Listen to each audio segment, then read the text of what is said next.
a propósito del carnaval, algunos comentarios llegan. Edison dice, hola Ale, soy del Tala, donde vi nacer y crecer al Tofi Figueredo, donde presumo tu cariño por... donde presumo tu cariño por él y tu Liverpool de siempre. Sí, sí, además a Tofi.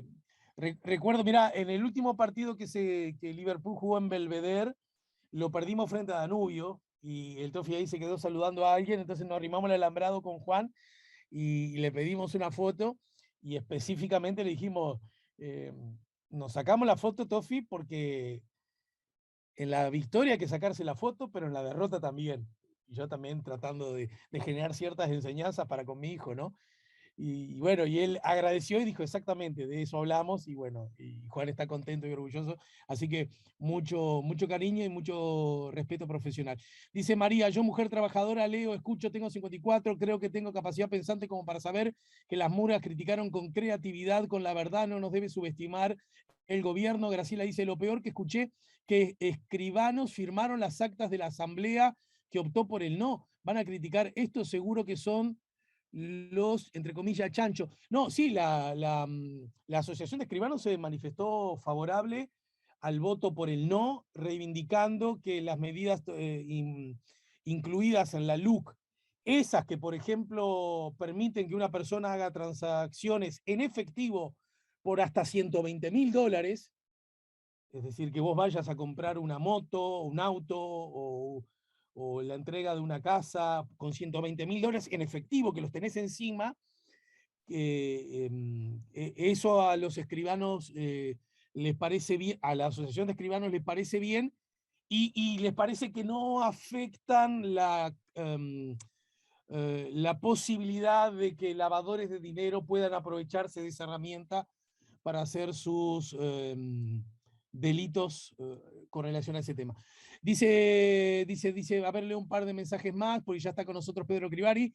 Alexander dice, dejando en claro que las murgas y el carnaval en general siempre fue crítica a los gobiernos de turno.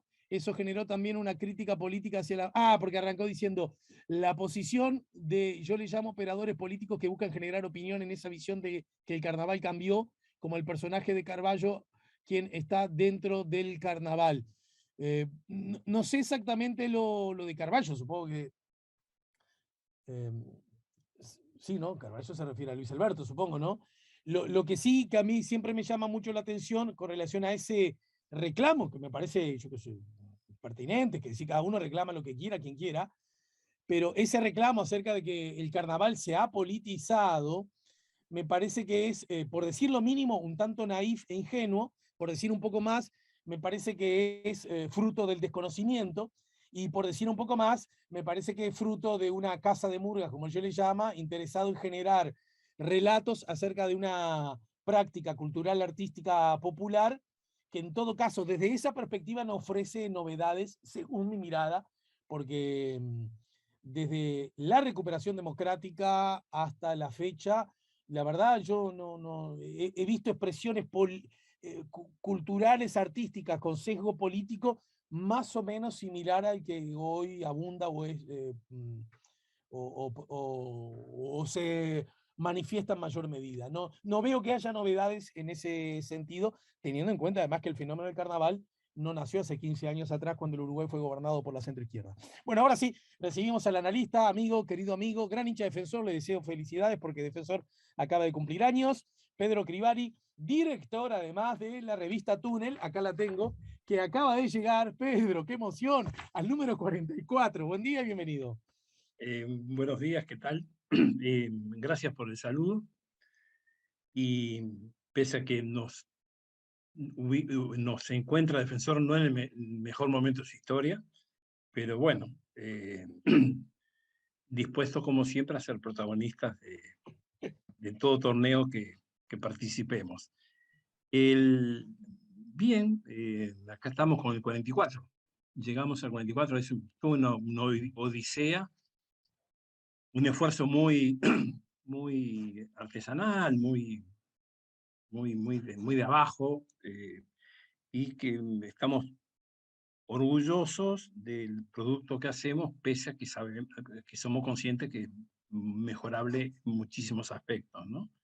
Pero la idea inicial del proyecto de la revista Túnel creo que lo venimos cumpliendo, de rescatar historias que marcaron o condicionaron la identidad del fútbol uruguayo a lo largo de su existencia, y tratar de proporcionar a los nuevos lectores, a las nuevas generaciones de lectores, eh, historias, eventos, acontecimientos, testimonios de protagonistas de todas las épocas, incluyendo la actualidad, ¿no? Es un poco la idea, y como seguimos apostando al papel, somos conscientes que cada vez las nuevas generaciones leen menos en papel y más a nivel de computadora o mismo celular. Nosotros seguimos creyendo que el papel es insustituible a la hora de emprender acciones editoriales, ¿no? Creo que le da algo que no le da otro medio de comunicación, ¿no? Y bueno, estamos en eso, rescatamos la figura de Julio César Jiménez. ¿Por qué? ¿Por qué? Yo le decía hoy a Juan, hablando de Jiménez, cuando me preguntó porque vio la tapa, le dije, ¿sabés, Juan, que este muchacho, el muchacho que fue, era protagonista del fútbol uruguayo cuando yo era un niño, así más o menos de tu edad, quizá algún añito más, en un Peñarol donde los nombres de él y de Morena, fundamentalmente, eran los más renombrados, ¿no? Mirá, creo que hay lo sugirió Jorge Señoranz en la entrevista, ¿no? Lo cual a mí enseguida lo apoyé, lo respaldé, me pareció una muy buena idea. Y había, además de las razones estrictamente de justicia deportiva, digo, porque fue un excelente jugador que marcó una época de Peñarol de los 70, y principalmente de Ferrocarril Oeste y Vélez Sarsfield en Argentina, ¿no? Donde brilló más aún que en Peñarol. El, hay una cuestión personal, que siempre hay algo personal detrás de las historias, ¿no? Yo en el año 75 entrevisté a Julio César Jiménez. Vivía muy cerca de donde tú vivís ahora, a 200 metros, Ajá. y nos juntamos, y la entrevista se hizo en La Giralda, que existía ya y era uno de los bares más emblemáticos de la ciudad, a 100 metros de su casa.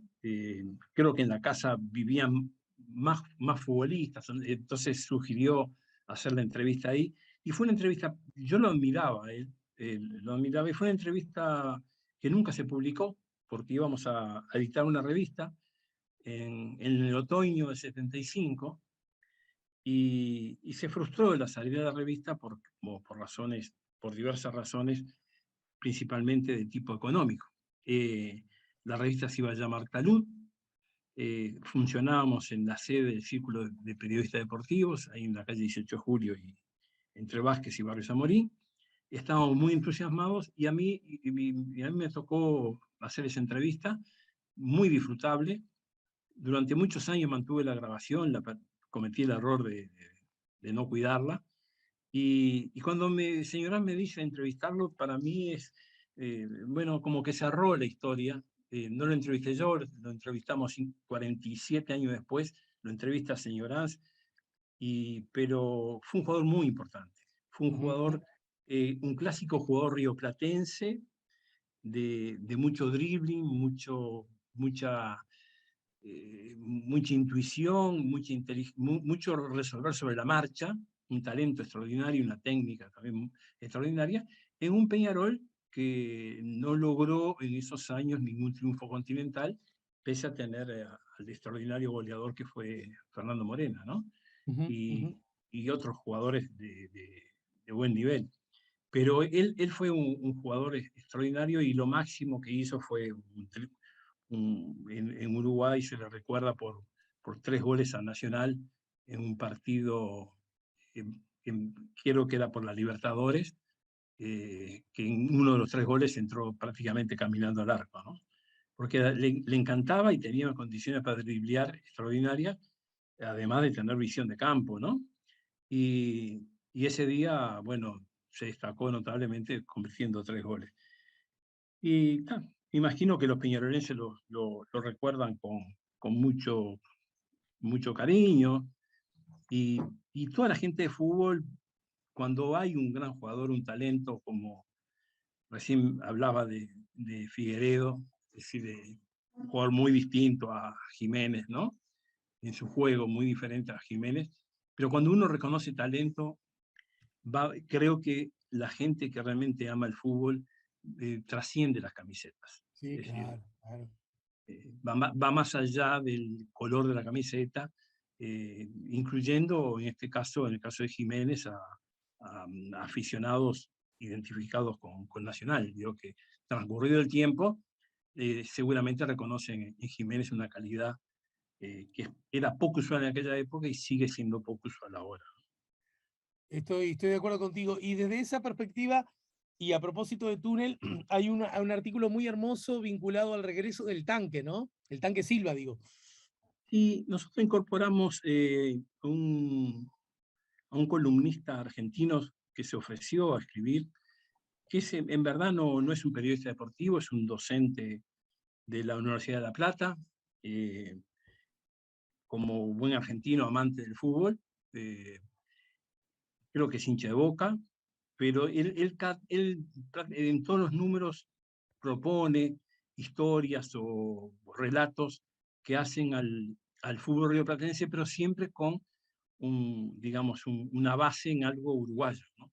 En este caso propuso el tema del tanque Silva, Santiago Silva, que lo veníamos buscando nosotros para entrevistar y no lo habíamos logrado. Pensamos que su historia como futbolista y este final, este último tramo en el cual sufrió una suspensión por presunto consumo de drogas, y en verdad lo que era estaba buscando con con su pareja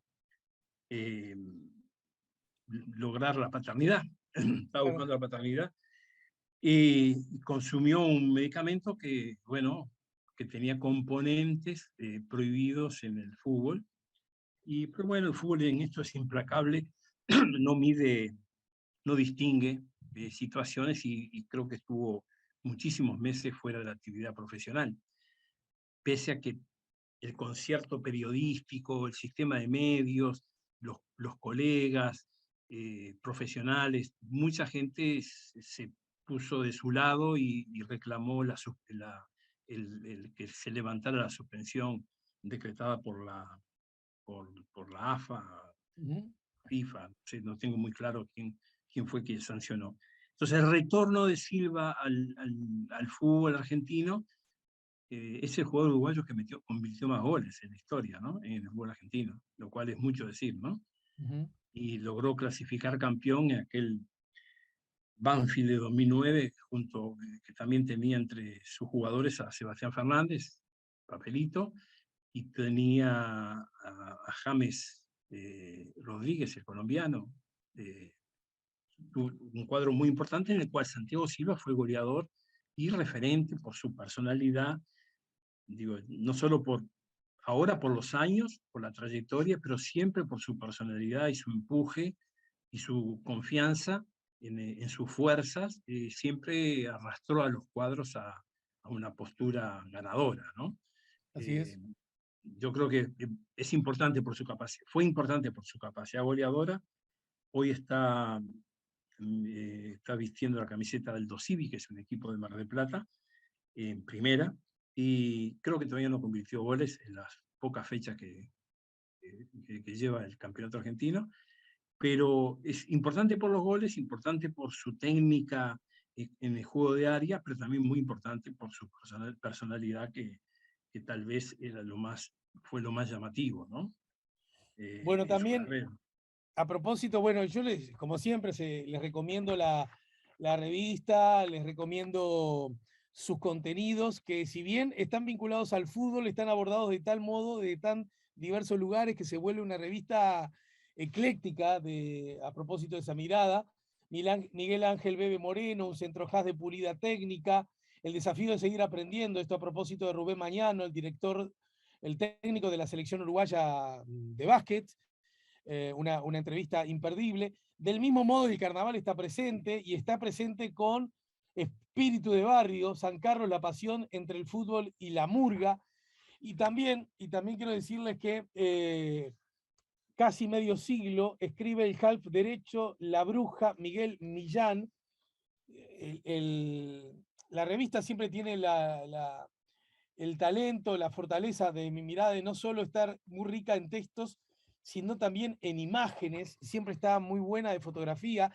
Y hablando de imágenes, es una revista que destaca, no sé si hay otra, la caricatura, las viñetas, es una cosa maravillosa, túnel en viñetas, si no es fútbol, no es deporte, futbología, en fin. Acordate que se ofreció Alvarito Alcuri para participar también de esta.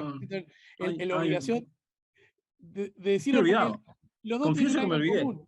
Son Confieso, sí. amigos míos, columnistas de este programa, y los dos son hinchas defensor. Bueno, No, y y los dos somos, y ambos somos hinchas tranquilos de Defensor, ¿no? sí, sí. Eh, eh, que saboreamos los triunfos en silencio y en silencio también administramos las derrotas. Bueno, No, entre otros tiene un déficit, está claro, quiero aclarar, tiene un déficit esta edición de Túnel que no logramos incorporar artículos referidos al fútbol femenino que está en claro proceso de expansión, ¿no? Y desarrollo, ¿no? Nosotros buscamos, creo que hay muy pocos medios que lo hacen muy bien Garra, que es el suplemento deportivo de La Diaria, de reflejar las vivencias en el fútbol femenino uruguayo que comenzó a desarrollarse primero lentamente y ahora creo que está viviendo un momento de eclosión, de mejor organización, de mejor desarrollo, de mejores competencias y compitiendo internacionalmente, que es lo que va a hacerlo crecer. Además tenemos, los uruguayos tenemos una cantidad apreciable de futbolistas, jóvenes futbolistas, de mujeres, compitiendo en ligas fuertes del fútbol como la española, ¿no?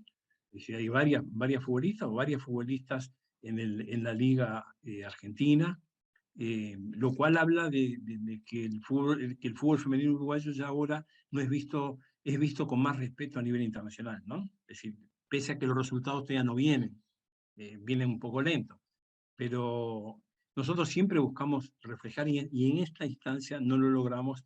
eh, bueno, es un déficit que lo asumimos y lo pensamos corregir en las siguientes ediciones, ¿no? Pedro, para terminar y en todo caso, como siempre, recordemos al público cómo pueden hacer para conseguir el último o anteriores números de túnel.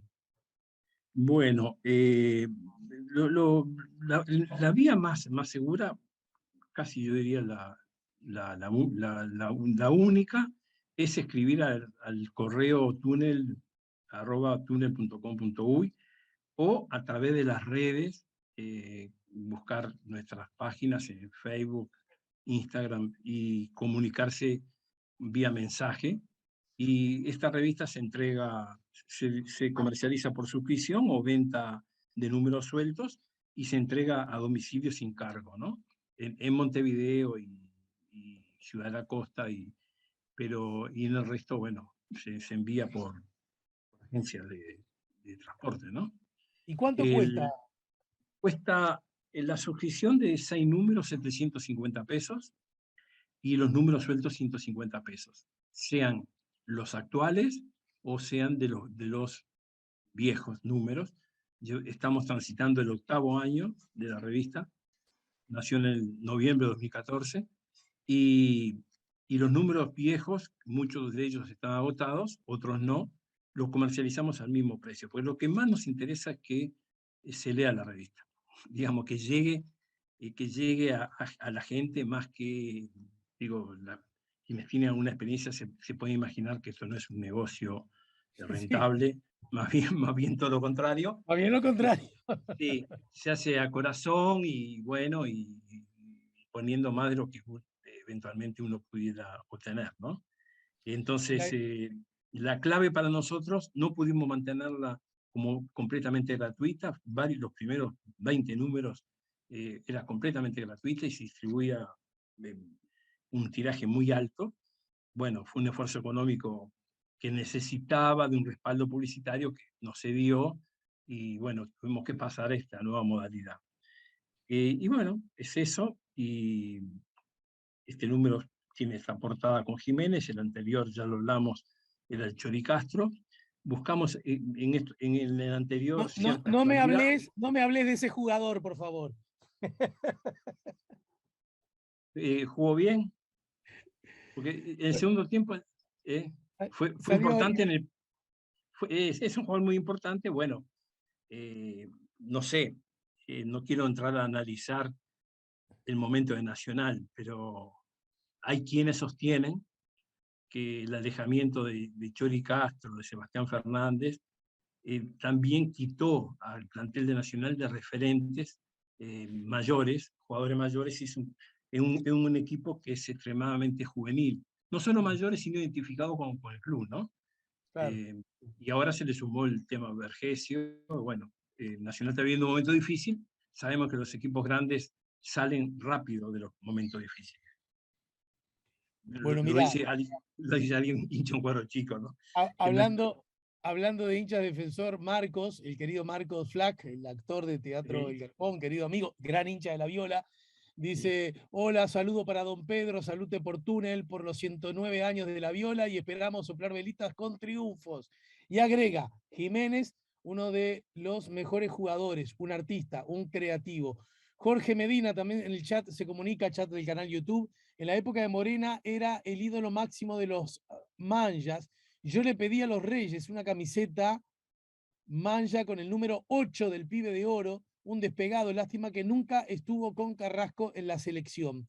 Juan dice: hola gente, recuerdo a otros de ese cuadro, Sorgé, Peruena, Unanue, Walter Corvo, entre otros. Aclaro que soy bolso, pero un equipo muy recordable por sus figuras, lo dice Juan, y de paso aprovechamos para compartir con el público la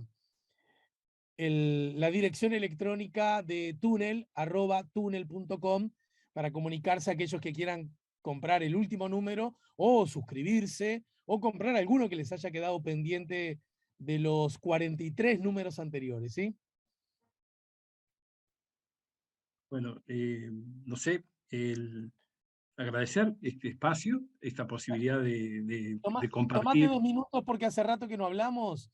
Tomate 2 minutos porque hace rato que no hablamos, para darnos a conocer tu mirada acerca de lo que está ocurriendo entre Rusia, Ucrania, vecinos cercanos, vecinos algo alejados y vecinos muy alejados. Qué cambio de frente, ¿eh? No, pero te quiero usar en el buen sentido. De la América a la Olímpica. Pero bueno, hoy leí, digamos, es muy difícil hablar de. A mí me cuesta hablar con poca información, con escasos datos, o con los datos que los medios de comunicación dominantes en el mundo, con las miradas de ellos. Detrás de cada mirada de un medio de comunicación, incluyendo la modesta revista Túnel, siempre hay una mirada ideológica, siempre hay una visión del mundo, una visión de la vida. En este caso, sea en el deporte, digo, también lo hay, y mucho más cuando los conflictos son entre estados o entre visiones encontradas sobre intereses nacionales o regionales. La única conclusión que yo saco de esto, digo, no se puede analizar una guerra. Las guerras son espantosas. Las guerras no deberían existir. Entonces, a esta altura de mi vida, yo lo que tengo es una visión humanista sobre cualquier conflicto de esta naturaleza. Y pienso siempre en los más vulnerables, en los más débiles, que no son los ejércitos organizados, sino son los simples ciudadanos, ciudadanas y ciudadanos de los países, los niños, los viejos, esta gente que está yéndose despavorida, emigrando despavorida de Ucrania. Sobre el sustrato político ahí hay una puja territorial que tiene mucha historia, digo, no nació hace un mes con la invasión del ejército ruso a Ucrania. Ahí hay disputas mucho más en el tiempo, digo, que se arrastran en el tiempo y que han hecho eclosión ahora, en parte digo, más que en parte, por la miopía de los líderes, ¿no? Es decir, Putin aparentemente está tratando de recrear, o sin aparentemente, recrear lo que fue la Unión Soviética, lo que fue el imperio zarista antes de la Revolución Soviética, y busca recuperar territorios que la propia Unión Soviética, cuando estaba en proceso de disolución, se dio a sectores nacionalistas, porque recordemos que la Unión Soviética era una unión de repúblicas y no una única república. Repúblicas con intereses nacionales e historias nacionales muy diferentes, ¿no? Y Ucrania tiene toda una historia diferente a digamos, la historia ucraniana es diferente a lo que es la Rusia actual. Puntos en común y puntos en conflicto y en contradicción, que eran superados por el poder político del Kremlin. Entonces, es muy difícil. Lo que hay que lograr, me parece, lo que el mundo debía lograr, y creo que se equivocan los líderes de Occidente, es el alto el fuego. Es decir, la primera reacción de la Unión Europea fue: vamos a dar armas a Ucrania para defenderse. Esa fue el rechazo a la invasión y el compromiso de entregar armas efectivizado. Digo, salió el presidente de España a anunciar el envío de armas, voceros de la Unión Europea, cuando la Unión Europea, en tanto unión política de los estados que conforman esa coalición de estados, que son 27, lo que debería hacer era articular soluciones al conflicto. Una cosa es la OTAN y otra cosa es la Unión Europea. Es decir, los líderes políticos se pusieron un uniforme militar en Occidente y fogonearon de alguna manera el conflicto bélico ante un Putin que se mostraba intransigente y muy confiado en sus fuerzas. Y bueno, digo, estamos en un momento que aparentemente las dificultades de progresar que tiene el ejército ruso están llevando al propio Putin a buscar camino de diálogo para superar el conflicto, ¿no? Pero sobre la base de condiciones duras para Ucrania y de condiciones duras para la propia Unión Europea, ¿no? Es decir, recordemos, tengamos presente la dependencia hacia el gas y hacia el petróleo que tiene el occidente europeo respecto a Rusia. Es decir, Rusia es el gran proveedor de gas de todos los países europeos, ¿no? Entonces, también a veces los temas económicos condicionan las actitudes políticas, las conductas políticas de los líderes. Y yo creo que en este caso va a pasar algo de eso. Yo creo que no va a demorar mucho en que haya una mesa de negociación para que todas las partes, incluyendo las que no directamente están en conflicto, como es la Unión Europea, los países europeos, logren mínimos objetivos. En el caso europeo, mantener el gas, ¿no? Que es la principal fuente en esos países, ¿no? Y que si corta el chorro Rusia, se arma una situación, se genera una situación muy compleja, ¿no? Para las poblaciones, la población europea occidental. Y Ucrania y Rusia tendrán que ceder para lograr un alto al fuego, ¿no? Un alto al fuego duradero. Entonces, acá lo principal, mi sensación, Alejandro, es de tristeza, de dolor, de ver que recurrentemente quienes se nos presentan como el primer mundo, digo, cada 10, 15, 20 años, se sumergen en conflictos despiadados en el cual el hombre, el ser humano, los más débiles, pasan a ser números, ¿no? simples números y sin cara, sin rostro, sin historias personales, ¿no? Y hoy está la familia, miles de familias destruidas, ciudades destruidas, horizonte de vida, uno piensa en los niños ucranianos y, y que les espera, muchos perderán a sus padres, perdieron sus casas. Entonces, la guerra, no hay guerras buenas, no hay guerras buenas. Yo no creo en el cuento ese de que hay guerras buenas o necesarias. Las guerras son todas innecesarias y crueles y injustas y evitables si presidiera las relaciones internacionales la razón y no otro tipo de intereses. Esa es mi visión, digo, no. Es la visión de un ciudadano más del mundo en el cual ve que la locura desplaza a la razón. Bueno, Pedro, te abrazo, te agradezco mucho y nos reencontramos más temprano que tarde, ¿sí? Bueno, muchas gracias, buenos días y que tengas una buena jornada.